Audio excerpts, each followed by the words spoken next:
The rain came down in sheets, pounding the cemetery grounds with a relentless fury, soaking through black coats, veils, and trembling hands clutching umbrellas that were no match for the storm.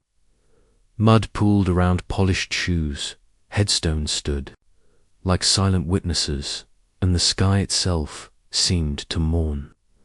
Beneath the crooked branches of an old oak tree, the small town crowd gathered, their faces somber, some curious, others uneasy. At the heart of it all stood Marcus Reynolds, 33. Broad-shouldered, soaked to the bone, his jaw clenched so tight it looked as though his teeth might shatter. His flannel shirt clung to him, plastered with rain, stained with grief. His eyes locked on the wooden casket resting atop the grave. Inside lay Emily Reynolds, his wife, 29, gone far too soon, and her swollen belly that had held the promise of their unborn child. The pastor, a wiry man with a weathered face, cleared his throat and shifted awkwardly, Bible in hand, waiting for Marcus to step aside so the burial could proceed. But Marcus wouldn't move. His boots were planted firmly in the mud, his fists curled at his sides, defiance simmering beneath the surface of his devastation. The undertaker glanced at his watch, his patience waning, while murmurs rippled through the crowd like wind in the trees. Why won't he let her go? Someone whispered under their breath, a woman's voice, thin with fear or fascination, behind Marcus. His family hovered, his mother's eyes red and pleading, his brother's hand gripping his shoulder, but Marcus shook him off like the touch. Burned, his grief was a fortress no one could breach. His breathing came in short, harsh bursts, and every droplet that slid down his face mingled with the tears he refused to shed in front of them. The pastor tried again, his words cautious but firm. Marcus's son, it's time. But Marcus's voice, raw and ragged, cut through the downpour, silencing everyone. I'm not burying her, he rasped, every word heavy with pain and fury. His gaze flicked to the casket, then to the gathered faces, neighbors, friends, strangers, all of them soaked, all of them staring. His voice broke but didn't falter. I'm not burying her, because this isn't over. I know what they did. The wind howled through the graveyard, rattling branches, sending whispers of suspicion tumbling like fallen leaves. And in that moment, beneath the relentless rain, it wasn't just grief that gripped the crowd. It was the unmistakable scent of unfinished business. Marcus Reynolds had always been the kind of man people counted on the quiet, steady presence in a room, the first to roll up his sleeves and the last to walk away from a hard day's work.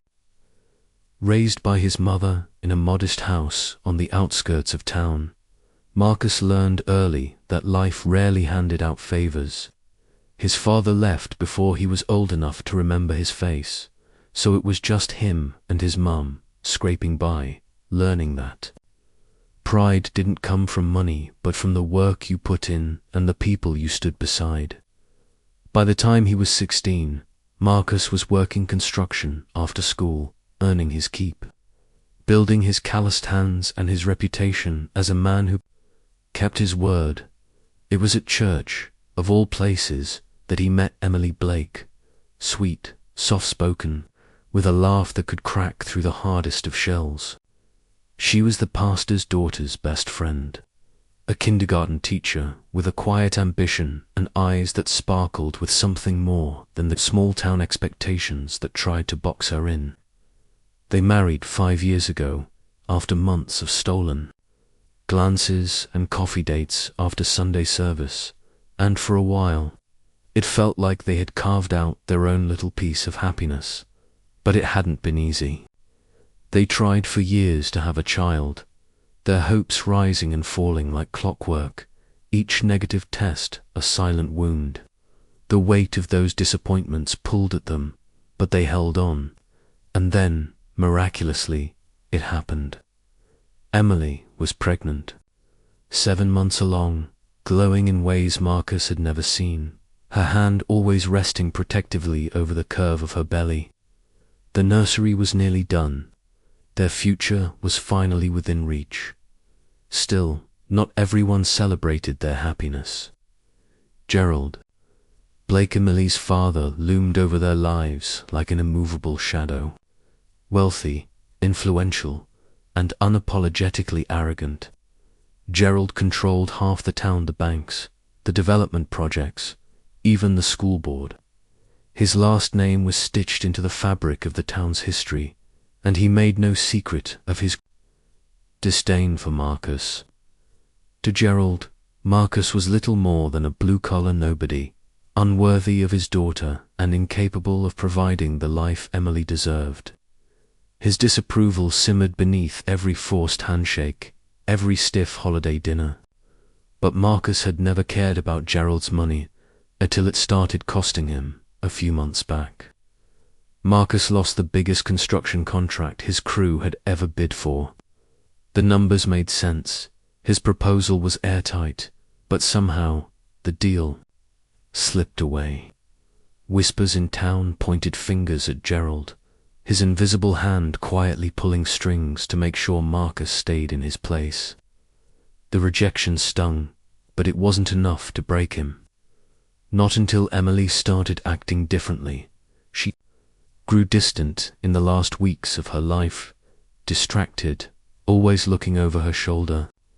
She kept secrets. Marcus saw it, felt it gnawing at the edges of their marriage, but he trusted her. Emily wasn't reckless, and whatever burden she carried, she believed she was protecting him. He told himself it was the stress of the pregnancy, the weight of her father's scrutiny, the endless expectations. He never pushed too hard.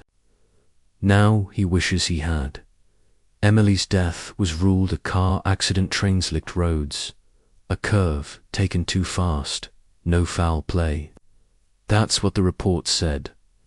But Marcus knew his wife, knew how careful she was, especially now, especially with the baby. The facts didn't add up, and neither did the timing. Her distance, the job he lost, the way Gerald barely concealed his contempt. One thread pulled loose from the lies, and Marcus could feel the whole story unraveling beneath his feet. But this town wasn't built on truth. It was built on appearances, neatly trimmed lawns, church potlucks, whispered judgments disguised as concern. People were already talking. They called Marcus unstable behind closed doors, said grief was breaking him, twisting his mind. But Marcus wasn't losing his mind, he was waking up. And as he stood at the gravesite, staring down at the coffin holding his wife and unborn child, he made a promise through clenched teeth and rain-soaked grief. He wasn't burying her. Not yet, because whatever they thought they'd buried with Emily, it wasn't over. Not by a long shot, 40-8 hours before the funeral. Marcus stood beneath the flickering fluorescent lights of the hospital hallway, fists clenched so tight his nails bit into his palms. The walls smelled like antiseptic and stale coffee, and every nurse or doctor who passed him avoided his eyes like he carried a plague. He had been called in the middle of the night. Emily had been in a car accident, they said. By the time he arrived, she was already gone, but no one let him see her. No one gave him answers that made sense. The police report was thin, careless even. They called it an accident. Said the rain made the roads slick. Her car veered off the bend near Hollow Creek, hit a tree. But what didn't make sense, what sent a chill straight through Marcus was the claim that Emily had alcohol in her system. His Emily, who didn't touch a drop, ever. Not before the pregnancy, and certainly not with their baby growing inside her. It was a lie, plain and simple. but no one seemed willing to look him in the eye and say it out loud. The autopsy details were sealed within hours. Marcus wasn't given the chance to ask why. Gerald Blake had signed the release forms before Marcus even arrived at the hospital. His signature carried more weight than Marcus's grief, his rights, or his marriage certificate. The decision had been made. No extended investigation, no questions. Immediate burial, neat, clean, quiet. But the quiet only made the wrongness ring louder in Marcus's head. Every sidelong glance from the nurses, every averted stare from the hospital staff, every clipped, rehearsed response from the officers all stank of something hidden, buried deep beneath the surface. His wife was dead, his child gone, and the people around him acted like it was just another unfortunate statistic on a rainy night. By the time the funeral arrived, Marcus's grief had hardened into something sharper. The rain poured down like judgment from the heavens, drenching black umbrellas and wilting funeral flowers. The cemetery was a sea of mourners, some weeping, others whispering. The casket, glossy and cruelly small, perched above the gaping grave, ready to be lowered. But Marcus stood in front of it like stone, soaked to the bone, unmoving. The pastor's words dissolved into the roar of the rain as the undertaker signaled for the burial to begin. But Marcus didn't budge. His heart pounded in his ears, his vision tunneled to that single wooden box.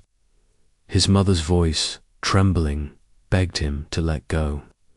His brother's hand tried to steer him away. But Marcus's grief had found its voice now raw, blistering, undeniable. "I'm not burying her," he declared, his voice splitting the rain-soaked air like a hammer striking glass. The crowd hushed, faces tilting toward him, some with pity, others with suspicion, a few with something closer to fear. Marcus's shoulders heaved with the weight of it all, his eyes burning through the veil of rain. "Someone murdered my wife," he shouted, his words cracking under the storm, "and my unborn child." The whispers turned to uneasy murmurs, heads turning, some in disbelief, others exchanging wary glances. Gerald Blake stood at the edge of the crowd, his expression carved from stone. Unreadable, but his eyes, cold and unwavering, never left Marcus. The town was splitting, in real time, half convinced Marcus had lost his mind to grief, the other, half cloaked in silence, too scared or complicit to speak. Marcus's voice broke as he pointed to the casket.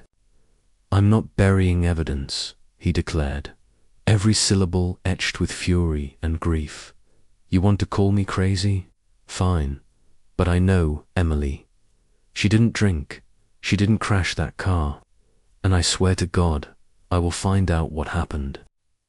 The rain lashed down harder, the earth beneath them softening, but Marcus stood his ground. The funeral wasn't over, not for him, not until the truth clawed its way to the surface, no matter how deep it had been buried or how many people wanted it to stay that way. The morning after the funeral, with rain still lingering in the air and the town's eyes burning into his back, Marcus drove to the crash site. The stretch of Hollow Creek Road twisted along the woods, slick with moss and runoff. The police had already cleared the scene, but the faint impressions of tire marks, shattered glass glittering like broken promises, and the bent guardrail all remained. Something didn't add up. The report said Emily lost control on the curve, but Marcus traced the skid marks, his boot sinking into the soft earth. And they told a different story. There was no frantic attempt to brake, no evidence of It was as if the car veered, deliberately, unnaturally, off the road.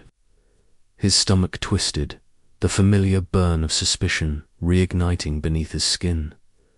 Later that day, he found himself at Samantha's house. Emily's best friend looked like she hadn't slept in days, her face pale and drawn, her eyes swollen from crying. But beneath the grief, Marcus saw the hesitation, the tightness in her jaw, the words caught behind her teeth. Over coffee gone cold, she finally spoke, her voice trembling. She was scared, Marcus. Weeks before it happened, she didn't tell me much, but she was. Different, paranoid. She thought someone was following her. Samantha wrung her hands, guilt etched into her features. She kept saying there were things about her family, things she found out, but she wouldn't say what. Marcus's chest tightened as the puzzle pieces shifted. Later, outside the hospital, a nurse with nervous eyes and quick steps slipped him a small, sealed bag of Emily's personal effects. "They didn't want you to have this," she whispered before disappearing down the corridor. Inside the bag, Marcus found Emily's necklace, her wedding band, and her purse, but her phone was missing. His pulse quickened. Emily never went anywhere without it. At home, in the quiet shadows of their bedroom, Marcus found what the nurse couldn't give him: Emily's journal, hidden beneath loose floorboards. The pages were filled with her neat handwriting, but gone was the whimsical scribbling about nursery colors and baby names. Instead, cryptic entries leapt from the paper, paranoia bleeding into every line. Asterisk, "I'm being watched. I can't tell Marcus, it'll break him. The baby, what if the truth comes out?" Marcus's hands shook as he read on, his heart cracking with every word. A family secret, fears about the baby's paternity, questions about her own safety, it was all there, hidden in the margins of their life. Before the storm of confusion could settle, Gerald Blake arrived, uninvited, standing on Marcus's porch like a spectre, his tailored suit untouched by the drizzle, his expression carved from granite. "Let it go, Marcus." Gerald's voice was low, dangerous, heavy with unspoken threats. "You've already lost enough. Keep digging, and I'll bury you too." The words hung in the air like smoke, suffocating, undeniable. The betrayal twisted deeper when Devon, Marcus's own brother, cornered him that night, desperation clouding his eyes. "You have to stop," Devon urged, his voice cracking under the weight of his confession. "I owed money. Gerald paid off everything. Marcus, my debts, the business loan. I didn't know it would cost Emily." Marcus's world tilted. His brother's silence, the town's complicity, Gerald's grip on all of them, was choking the truth before it ever saw daylight. Isolation closed in like a vice. The same townspeople who once shared beers with him now crossed the street to avoid his gaze. Job offers vanished overnight. His phone fell silent except for anonymous threats. Asterisk, "Stop digging." Asterisk, one note read, taped to his front door. A brick shattered his window 2 days later, his tires slashed by morning. The message was clear. He wasn't welcome here. Not anymore, but it was the discovery of the hidden paternity test that shattered him most. Tucked among Emily's things, the envelope was unopened, the lab request form blank, never submitted. His hands trembled as he held it, the question gnawing at his gut: was the baby his? Did Emily doubt him? Or had she been trying to protect him from something far darker? The uncertainty clawed at his insides, drowning the love they built in shadows of suspicion. That night, sleep evaded him. Instead, memories crept in: Emily's laughter echoing through their home, her hand on her belly, eyes sparkling with quiet hope, the whispered promises they made beneath rain-streaked windows. Now, every memory was tainted with doubt, the edges sharp, the foundation cracked. Had she lied to him? Or had she been silenced before the truth could surface? Marcus didn't have answers yet, but the gnawing ache in his chest hardened into resolve. He would uncover the truth about the crash, about the baby, about the family secrets Gerald tried to bury, even if it meant tearing apart the town that turned its back on him. The truth came crashing down like a landslide, and it started with Samantha. Her hands shook as she stood in Marcus's living room, her eyes rimmed red, the weight of her secret finally too heavy to carry. She found out what he was doing, Samantha whispered, voice cracking beneath the strain of buried guilt. Emily discovered your father-in-law Gerald was laundering money. Through the hospital, the construction contracts, everything. Samantha's words tumbled out in fragments. But the message was clear. Emily had stumbled onto the rotten underbelly of her father's empire, and it had cost her everything. Emily had confided in Samantha weeks before her death, terrified, torn between protecting Marcus and doing what was right. She planned to expose Gerald, gather proof, blow open the carefully crafted facade of the town's golden patriarch. But Gerald found out, and just like that, the brakes on her life, on their family, had been cut, fueled by fury and grief. Marcus hunted for the missing pieces. His break came in the form of security footage, hidden away by a scared, underpaid night shift attendant at a service station near Hollow Creek Road. The grainy video showed two of Gerald's men faces, familiar from countless town events. The same men who had hovered near the funeral like vultures tampering with Emily's car in the station's parking lot, hours before the crash. The time stamp, the faces, the unmistakable intent was all there. Black and white evidence of premeditated murder disguised as tragedy. But taking that evidence to the local police was a dead end. Corruption ran deep in this town, Gerald's, money greasing every palm. The sheriff's thinly veiled warning was clear: walk away or get buried next. But Marcus was long past fear. If the system wouldn't hold Gerald accountable, the world would. With shaking hands and pounding heart, Marcus leaked the footage online. He posted it to every platform, every channel, attaching Emily's name, her story, their unborn child's stolen future. The video spread like wildfire. By morning, national news vans descended on the town's pristine streets. Cameras rolling, reporters hungry for the scandal brewing beneath the surface.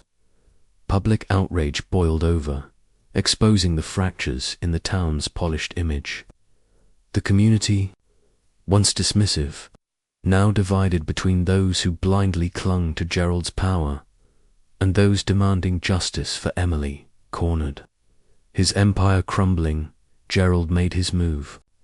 He approached Marcus with an offer, a check so large it could erase every debt, every struggle, every scar the past months had carved into Marcus's life.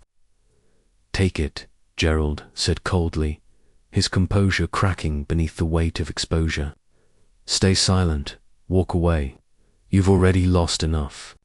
But Marcus's grief had evolved into something sharp and yielding, righteous fury. Blood money couldn't stitch together the gaping hole where his wife and child once lived. So, in front of the entire town, under the harsh lights of a packed town hall meeting turned media spectacle, Marcus rejected the offer. With cameras rolling, reporters watching, and the townspeople hanging on every word, he laid it all bare: the money laundering, the hospital fraud, the murder of his wife. This isn't just about Emily. Marcus's voice rang out, raw but unwavering. It's about the corruption that's been rotting this town from the inside. My wife died trying to expose the truth, and I won't let her voice be silenced. The room erupted, gasps, shouts, the weight of truth finally unshackled. Gerald's carefully curated legacy shattered before him, exposed for the predator he truly was. And though justice was far from complete, Marcus knew the first cracks had formed, the foundation trembling beneath the weight of long-buried secrets finally clawing their way to the surface. The fallout came swift and relentless, with the leaked footage, viral and national media shining an unrelenting spotlight on the town. Federal investigators swept in. Gerald Blake, once untouchable, was arrested outside his sprawling estate, handcuffed in front of cameras that captured every ounce of his fury and humiliation. The arrest sent shockwaves through the community, banks, construction contracts, the hospital, even the police department was scrutinized. Years of cover-ups, bribery, and manipulation unraveled like threadbare fabric, exposing the rot beneath.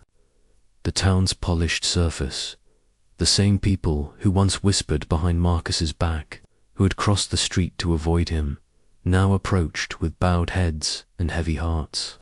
Shame clung to the townspeople, their silence and complicity weighing them down.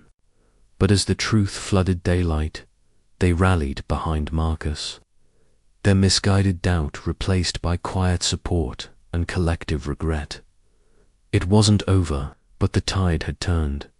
With Gerald in custody, his empire crumbling, Marcus finally laid Emily and their unborn child to rest. The rains still fell the day of the burial, but this time it wasn't a storm of secrets, it was a quiet, somber drizzle as the townspeople gathered, no longer whispering behind his back, but standing beside him. The casket lowered into the earth wasn't evidence hidden away, but a farewell carried out with dignity, love, and the unshakable truth that Emily's life and her courage mattered. The grief didn't dissolve. It settled deep, an ache etched into Marcus's bones. But where hopelessness once thrived, purpose bloomed. In Emily's name, he established a foundation dedicated to supporting whistleblowers, those brave enough to challenge power and victims, silenced by corruption. The foundation's mission was clear: to ensure no one else faced the impossible choice. Emily had truth or survival. The days still carried shadows of loss, and some nights Marcus found himself tracing the pages of Emily's journal, her handwriting a bittersweet echo of what could have been. But alongside the pain, there was peace. Not the absence of sorrow, but the quiet strength of knowing justice had been served, that Emily's voice hadn't vanished beneath the lies. For the first time in months, Marcus stood beneath the open sky, shoulders squared, grief in his heart, but no longer alone and no longer afraid. The cemetery was quiet now. The storm's long gone, the grass still damp beneath Marcus's boots as he stood at Emily's grave. The marble headstone gleamed softly in the morning light, freshly set. The engraving crisp and deliberate. Asterisk Emily Reynolds and baby Hope. Loved, remembered, avenged asterisk in his hand. He held a single white rose, the petals trembling gently in the breeze. His fingers traced the etched letters, the finality of it settling like a steady hum beneath his ribs. Marcus crouched down, placing the rose beside the grave, his voice low but unwavering. "You didn't die for nothing," he whispered, the words carrying the weight of sleepless nights and battles fought. "They tried to bury you, but they buried themselves instead." His throat tightened, but the grief no longer hollowed. Hemet fortified him, carved space for both sorrow and strength to coexist. For a long moment, he stayed there, the cemetery empty but for the quiet hum of the wind through the trees. The ache in his chest was still there, but it had softened, shaped by justice and the unshakable love that even death couldn't erode. As he stood and turned to leave, his footsteps slow along the gravel path, A subtle, bittersweet smile ghosted across his lips. The pain would never fully leave him, but neither would the love. And with every step forward, he carried her memory, fierce and unforgotten, stitched into the man he'd become.